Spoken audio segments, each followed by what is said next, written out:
Um levantamento realizado pelo Instituto de Políticas de Transporte e Desenvolvimento revelou que apenas 15% da população de baixa renda de São Paulo mora perto de estações de transporte, contra 39% da faixa mais alta da sociedade. Enquanto a média de tempo gasto em viagens no transporte público é de 1h20 no país, moradores da periferia de São Paulo gastam em média 2h30 por dia.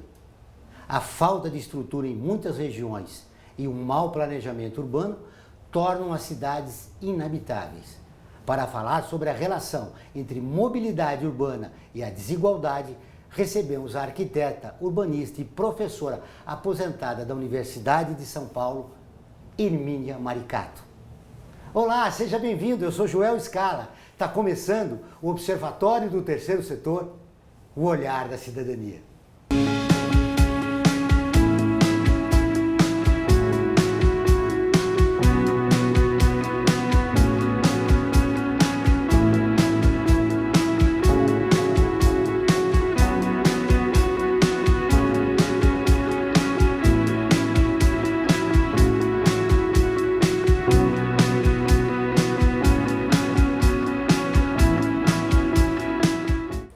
Hermínia Maricato é professora aposentada da Faculdade de Arquitetura e Urbanismo da USP e fundadora do Laboratório de Habitação e Assentamentos Humanos da Universidade de São Paulo. Tudo bem, Hermínia? Seja bem-vinda. Tudo bem, muito obrigada. O que explica essa distorção? Olha, nesse pequeno texto, há muita informação que a gente precisa aproveitar, não é? Em primeiro lugar, o investimento no transporte não se faz principalmente nas periferias, mas nos bairros de maior renda. Isso explica também por que muita gente de renda média e alta abandonou os automóveis e foi para o transporte de metrô, principalmente. Explica por que muita gente de renda média baixa está usando o automóvel, porque não tem outra saída.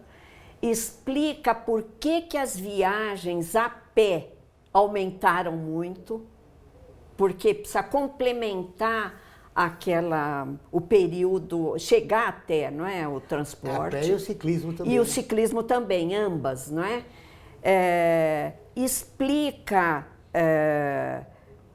uma falência no transporte atingir a população que mais precisa, que é a população que mora a distâncias maiores.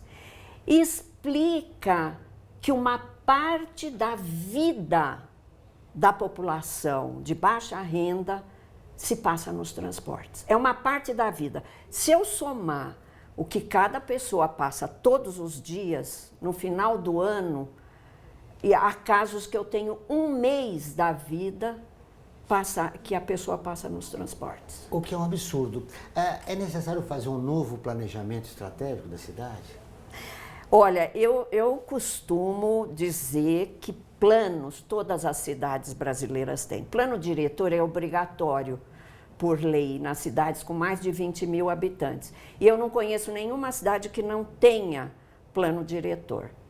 O problema é que o plano diretor não dá conta das contradições que nós enfrentamos nas nossas cidades. Por quê? Porque uma parte das nossas cidades é absolutamente invisível para a administração dessas cidades. O investimento público raramente vai para quem mais precisa. O investimento público, ele incide no preço da terra. Então, ele é muito dirigido pelos interesses de proprietários de terra e proprietários imobiliários. Então, nós somos reféns da especulação imobiliária? Olha, eu diria total. Nós tivemos alguns anos no Brasil em que, principalmente no fim da ditadura, nós conquistamos governos locais democráticos que fizeram um sucesso no mundo inteiro, hein?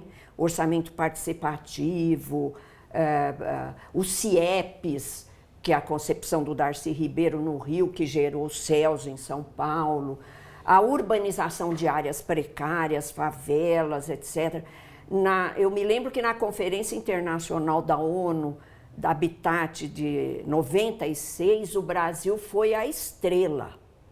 Mas esse tempo ficou longe e hoje o que nós vemos é realmente um mercado imobiliário. Você tem dentro do mercado imobiliário concepções que não são predatórias, mas nós vemos uma certa flexibilização da legislação e um investimento absolutamente predatório. Pega o caso dos conjuntos habitacionais do Minha Casa Minha Vida fora das cidades. Isso é absolutamente predatório, porque põe muita terra vazia no perímetro urbano. Suas câmaras municipais do Brasil inteiro fizeram nesse período, leva o conjunto habitacional para fora da cidade e depois toda a coletividade paga para ir lá recolher o lixo, para levar a água, para ir retirar o esgoto, para levar a iluminação, para levar a escola. Você percebe isso? Você levantou um aspecto importante a respeito das propriedades que ficam na cidade e que não são utilizáveis.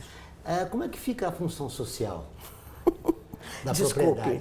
Eu não deveria, como professora titular da USP de Planejamento, dar risada nesse momento, né? Porque é uma tragédia, né?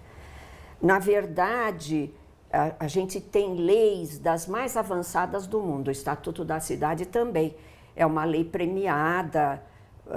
Eu já dei consultoria na Índia, na África do Sul. Todo mundo admira a nossa legislação, né? Mas ela não é aplicada.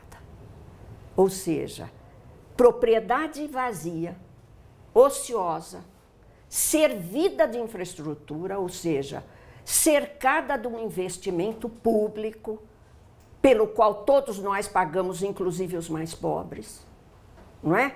Nós temos muito exemplo aqui no sudoeste de São Paulo, né? Então, nós temos na Constituição o direito à moradia, o direito ao transporte, a função social da propriedade e a função social da cidade. Nós temos na Constituição, no Estatuto da Cidade, em todos os planos diretores que eu conheço. E eu não conheço poucos. E nenhuma delas é respeitada? Não.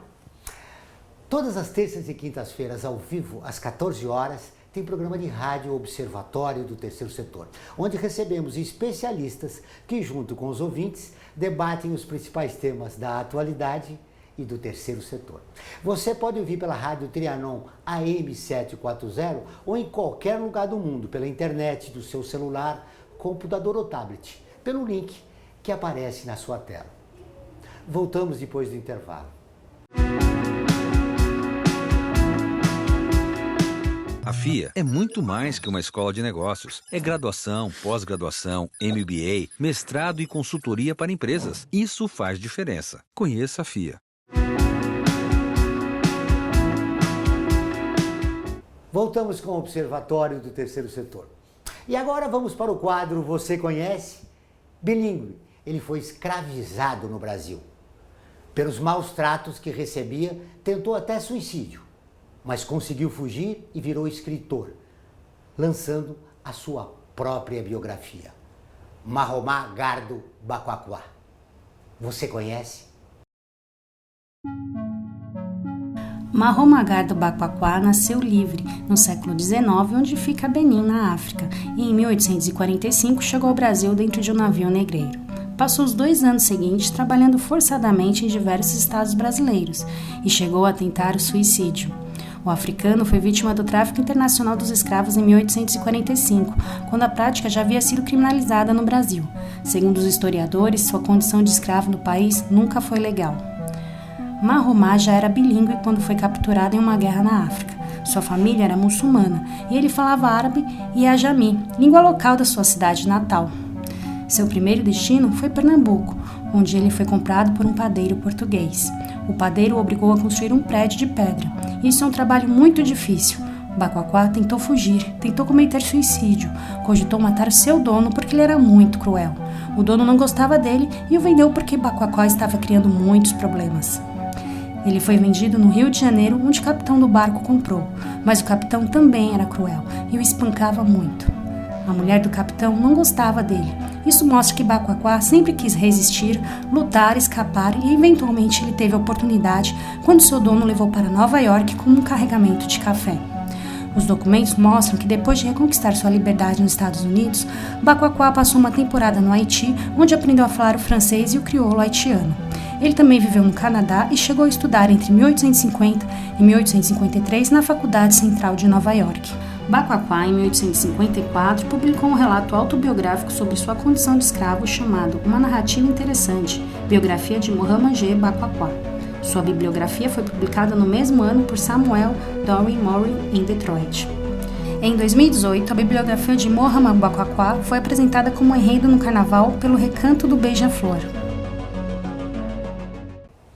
A história de Mahomet Gardo Baquaquá mostra de como ainda nós não tratamos seriamente a questão da escravidão no país. De forma alguma, eu acho que as raízes estão muito fortes. Aliás, os nossos mapas de localização da moradia dos pretos e pardos, que são maioria da população brasileira, mostram isso. Que você tem uma senzala e uma casa grande nas cidades. E nós tivemos a invisibilidade nós temos desses intelectuais negros e negras. Isso é evidente. Nosso maior escritor, que é o Machado de Assis, sofreu uma espécie de uma branquização, não sei como é que a gente chamaria isso, não é? É verdade, nós até tivemos um presidente, né, o Nilo Peçanha, que era negro e também se maquiava para mostrar-se branco. Exato. São Paulo teve um arquiteto no século XIX, Tebas, muito importante, negro, e permanecem desconhecidos. Pelo que você disse, mostra que as políticas de inclusão social ainda deixam muito a desejar. Mas muito, total.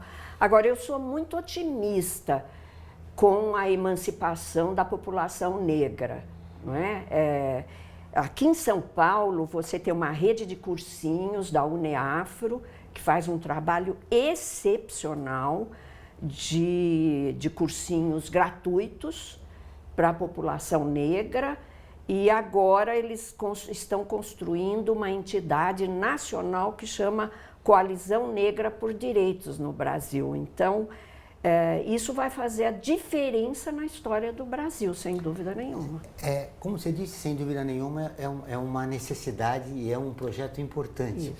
Mas não é só colocar o negro na universidade, é que ele permaneça lá, né? Sim. Porque ele sofre o preconceito, isso. Né? E ele sofre e tem gente que ataca as cotas como se fosse um privilégio, não é? Eu li um trabalho recente sobre como é que a população imigrante branca foi recebida no Rio Grande do Sul.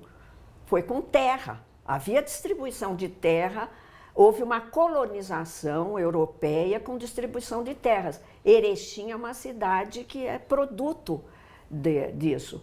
Se você vai olhar a população negra, toda a história da propriedade privada da terra é de exclusão da população de acesso à terra. É uma história assim, há uma articulação entre a propriedade privada da terra e a libertação dos escravos. Por quê? Para você manter o domínio, você precisa ter ou a propriedade da mão de obra ou a propriedade da terra. Então, todo o século XIX, a própria tráfico de escravos teve relação com a legislação de propriedade da terra. Interessante isso, não é? É verdade. E trazendo agora para a atualidade, a gente percebe, usando um termo seu aqui na nossa entrevista, que os negros são invisíveis na nossa cidade, porque eles estão na periferia da cidade, né? São. E são, por exemplo, se você pegar a maioria das empregadas domésticas, a última pesquisa POF do IBGE, ela mostra do orçamento familiar, mostra o quê? Que a maior parte das empregadas domésticas são negras e, pasme, não ganham, não são registradas, apesar da lei exigir, e não ganham nem o salário mínimo no Brasil. É um processo de exclusão que começou, né, depois do fim da escravidão, né? que manteve. O Gilberto Freire mostra isso no livro Sobrados e Mocambos, não é? Por que os negros são libertados, eu vou colocar dessa forma, não é? E vão produzir as favelas. Quando eles são expulsos das senzalas, não é? Eles vão para as favelas. E você vai notar que a maior parte da população moradora de favela é negra. Essa exclusão da população negra influenciou muito, né, o planejamento das cidades aqui no Brasil? Sim, sem dúvida nenhuma. Nós temos um planejamento que o Robert Schwartz chama as ideias fora do lugar, né? Porque o nosso discurso livresco, a nossa intenção é sempre muito da legislação universal, né? Do direito universal.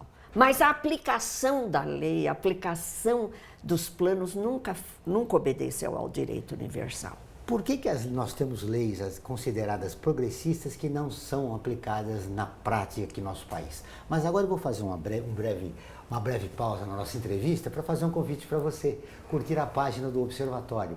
Ela é visualizada por mais de 700 mil pessoas toda semana. Está sempre atualizada, com notícias do terceiro setor, do Brasil e do mundo. Faça com mais de 420 mil pessoas. Siga e curta a nossa página. Vamos agora para um rápido intervalo, mas antes você vai conhecer um dos artigos da Declaração Universal dos Direitos Humanos, que faz parte da campanha do Observatório. Direitos humanos são direitos de todos.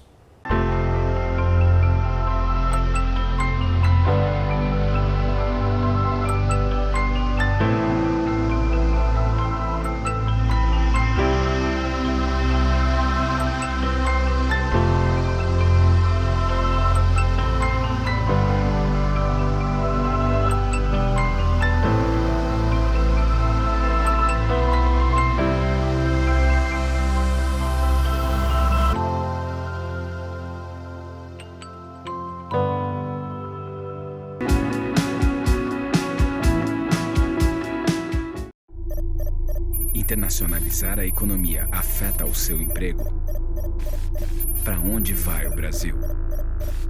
Ter opinião sem análise é só repetição. Repetição, repetição, repetição, repetição, repetição, repetição, repetição, repetição. Informação é importante.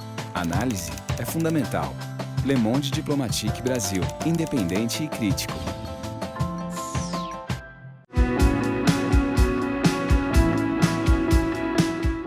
Estamos de volta com o programa do Observatório do Terceiro Setor, o Olhar da Cidadania. Não esqueça, todas as quartas-feiras, às 17 horas, tem programa Olhar da Cidadania na Rádio USP, com temas da atualidade e dos direitos humanos. Anote, todas as quartas-feiras, às 17 horas, na Rádio USP, em São Paulo, 93,7, e em Ribeirão Preto, 107,9 FM.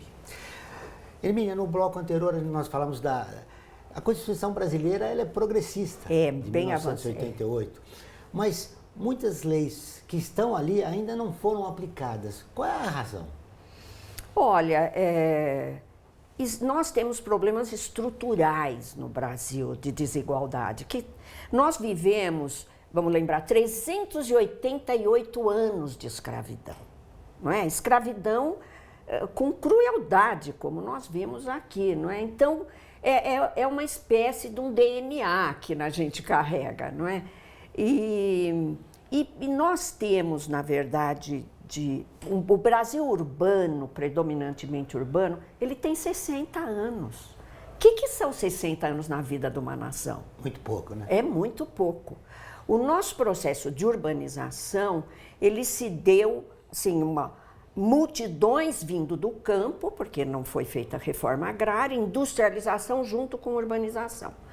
E a população vindo para a cidade se instalando do jeito que pode, porque nem o Estado, nem o mercado trataram disso. Bom, no momento, isso fica invisível. Metade das nossas cidades, vamos pegar uma média, porque varia muito, dependendo do tamanho da cidade, da região, do país, é ilegal. O pessoal, é ilegal porque as pessoas não têm alternativa, não é que... E a nossa legislação é muito rebuscada, Código de Obras, lei de zoneamento, lei de parcelamento do solo, não é? Planos diretores. Então, você tem uma porcentagem da população que consegue pagar por tudo isso, não é? O mercado imobiliário no Brasil, ele não atende nem metade da população brasileira.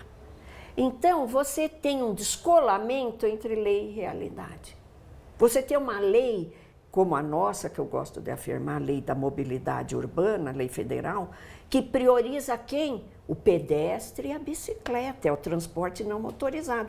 Bom, mas então isso é prioridade nas ações administrativas, nos investimentos, nos orçamentos? Não, não é. Está na lei, mas não é. Mas então o que é? O interesse dos poderosos. É a pergunta que o telespectador faz. Como mudar essa realidade? Olha, eu acho que a gente precisa trabalhar o que eu chamo de analfabetismo urbanístico. Eu vou falar da minha área, não é? Uma coisa é você conhecer leis. Eu já dei muita palestra para o sistema de justiça no Brasil, né? Judiciário, Ministério Público, nas escolas de magistratura. Agora nós temos a Defensoria Pública, muito atuante no Brasil, né? Você tem assim, um sistema de justiça que conhece a lei no papel. Então, se eu pego lá, eu pego um pedacinho do território que tem uma favela, que ocupou um terreno da Coab, por exemplo. Ah, então ocupou, isso é ilegal, o terreno é de proprietário da companhia de habitação, da propriedade da Coab. Então o juiz dá uma ordem de remoção e as pessoas vão para a rua. Agora, por que elas ocuparam aquilo? Porque elas são criminosas? Porque elas são invasoras com muito... Mas não tinha escolha, né? Metade da cidade está nessa condição. Agora, o sistema de justiça, ele enxerga um pedacinho que está no processo. Ele não tem visão da realidade das nossas cidades. Então, eu acho que nós precisamos trazer, e principalmente fazer o que você está fazendo. Trazer para a mídia. O que é a nossa realidade? Sabe, o que é a realidade das nossas instituições, da nossa economia, da nossa realidade urbana? O que é? Porque aí eu não vou mais julgar um pedacinho do território se eu souber que metade da população é excluída. Essa crise que nós vivemos no país atualmente, ela pode ser explicada por esse protagonismo do Poder Judiciário, que não tem essa visão social da realidade? Olha, eu fui uma das relatoras lá, posso dizer, na Constituição de 88, porque eu defendi a emenda popular de reforma urbana na Assembleia Nacional Constituinte. E nós esperávamos que o Brasil fosse mudar muito a partir do novo sistema de justiça, não é? E no começo realmente a gente teve um pouco mais de protagonismo do Ministério Público, do Judiciário, mas isso progressivamente eles foram se afastando e, por incrível que pareça, agora na atual conjuntura adversa nós estamos tendo um retorno do diálogo, não é? Mas foi uma decepção verificar assim, a distância que o sistema de justiça começou a tomar em relação à realidade brasileira. E aos interesses da população. Principalmente pelos privilégios, não é? Olha, a Câmara Municipal de São Paulo decidiu, acho que uns 2 meses atrás, autorizando a Prefeitura a vender 41 imóveis. Um deles, inclusive, consta que funciona a Secretaria Municipal de Educação. Como é que você vê essa iniciativa sob a perspectiva de que eles poderiam também ser utilizados como uma função social da propriedade. Aliás, alguns deles já estavam previstos para abrigar projetos habitacionais, não é? Olha, o neoliberalismo parece que ele tem ojeriza pelo que é público, não é? É uma coisa, parece algo atávico, assim, de ódio ao que é público, ao que é comum, ao bem comum, não é? E realmente, eu estava comentando outro dia, se nós tivermos, quando nós temos epidemias na área de saúde, não é o seguro privado que vai resolver o problema. Quando nós temos enchentes, quando nós temos incêndios, quando você... Outro dia eu estava conversando com um empresário amigo meu, que adotou essas ideias neoliberais, eu falei, se você tiver um acidente numa estrada que precisar de uma urgência de um helicóptero, que você não pode pagar para vir te buscar, você vai ver a importância do que é o Estado, do que são as políticas públicas. Quando a gente tem desmoronamentos, coisa que acontece muito nesse país. Eu acompanho isso em todas as cidades brasileiras. Você faz o quê? De repente, na emergência, com as pessoas soterradas. Gente, que ideia maluca é essa de querer convencer todo mundo que o Estado é inútil? Aliás, falando no Estado, para a gente fechar a entrevista, foi um grande prazer recebê-la, é necessário políticas de Estado e não de governo. Esse que seria o nosso grande desafio para mudar a realidade brasileira? Sem dúvida nenhuma. No Estado brasileiro, que é patrimonialista, não é? Ele é capturado por interesses privados, e algumas críticas neoliberais aparentemente têm até legitimidade, né? Na verdade, você tem cada governo que entra, traz as suas prioridades. Nós não temos uma política de Estado. Por quê? Porque não temos a cidadania ativa, participante, informada. A nossa cidadania é desinformada pela maioria dos veículos de comunicação. É necessário mudar a correlação de forças. Sem dúvida. Estamos aí para isso. Foi um prazer revê-la. O Observatório Terceiro Setor fica por aqui. Esse e todos os nossos programas de rádio e TV estão no nosso portal, acessado por mais de 3 milhões de pessoas de 173 países. Acesse você também, observatório3setor.org.br. Contamos com você, sempre, na luta por uma sociedade mais justa, solidária, tolerante e sustentável. Até o próximo programa.